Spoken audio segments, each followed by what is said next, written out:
হবে বাংলায়, কিন্তু আবার মমতা ব্যানার্জি আবার বলবেন যে আমার বুকের ওপর দিয়ে, কিন্তু এনআরসি যে রুখতে হবে, যদি তিনি এনআরসি সত্যি রুখতে চান তাহলে কেন বিধানসভায় একটা বিল পাস করলেন না? তিনি কেন সুপ্রিম কোর্টে ছুটে গেলেন না? ছুটে গেছেন কে?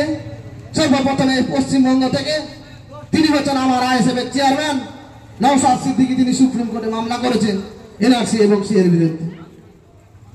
আর দিদিমণি তিনার ভাইপোকে বাঁচানোর জন্য সাধারণ মানুষের ট্যাক্সের টাকা নিয়ে ভারতবর্ষে তাবড় তাবড় উকিলগুলোকে নিয়োগ করছেন তাদের রক্ষা কবচ চাওয়ার জন্য, অথচ যাদেরকে বলছেন যে বাঁচাবো, আমি থাকতে এনআরসি দিব না, এনআরসি হতে দিব না বাংলায়, তাদের জন্য একটা মামলা করার টাকা তেনার হয়নি, তিনার সময় হয়নি, আর তিনি মুখে বলছেন বলবো। তাহলে কে আসল শত্রু? যখন বাম সরকার ছিল সেই মুহূর্তে বিধানসভায় এই বাংলার মুখ্যমন্ত্রী যিনি বলছেন এনআরসি হতে দিব না, এই মুখ্যমন্ত্রী কাগজ ছুঁড়ে মেরেছিল বিধানসভার মধ্যে যে এনআরসি করার জন্য, আর তিনি আজ বলছেন ওই মুখ দিয়ে এনআরসি হতে দিন। এটা কোনো ছলনাময় নয়, এটা একটা ছলনা আমাদেরকে টুপি করাচ্ছে।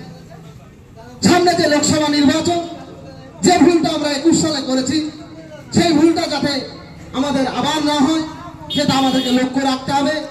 জনগণের জোট আমাদেরকে গড়ে তুলতে হবে। জনগণ আপনার হাতে মূল্যবান ক্ষমতা আছে, যে ক্ষমতা আপনি প্রয়োগ করলে একজনকে 14 তলায় পাঠাতেও যেমন পারেন, 14 তলা থেকে আবার ছুঁড়ে ফেলতেও পারেন। সেই ক্ষমতা আপনার, সাধারণ মানুষের কোনো নেতার নয়। তাহলে আপনার ক্ষমতাটা আপনি ঠিক জায়গায় আশা করব 2024 সালে প্রয়োগ করবেন। আপনার এই নদিয়া জেলার এই দুটো ব্লকের কিছুটা অংশ আগামী লোকসভা নির্বাচনে আমাদের মুর্শিদাবাদ লোকসভার অধীনে পড়ছে।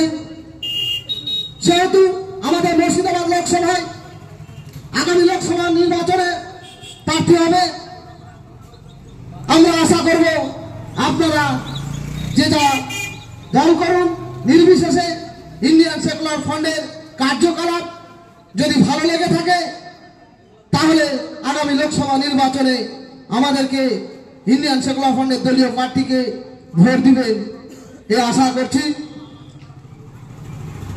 কারণ আমরা দেখছি পশ্চিমবঙ্গ বিধানসভায় বিরোধী দলনেতা হিসাবে শুভেন্দু অধিকারী মহাশয় আছেন।